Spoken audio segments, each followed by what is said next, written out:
So this is how to produce a YouTube video. So first of all, you're gonna go to this thing called Flowealth YouTube. I have this book series arrangement here tab. Now I have different books that I have written. I'm turning those books into YouTube videos so I can do a video on it.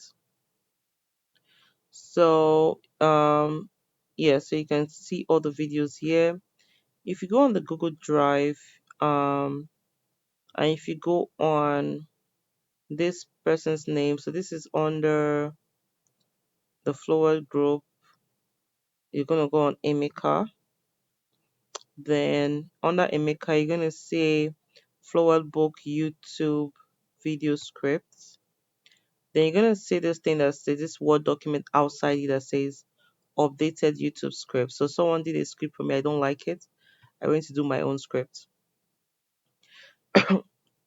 So what's going on here is let's see.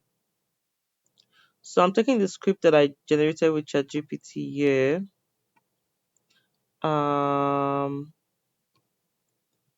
so I'm taking the script here. So let me go to the very beginning of this chat. I put in my prompt and it gave me my first script, which is this one.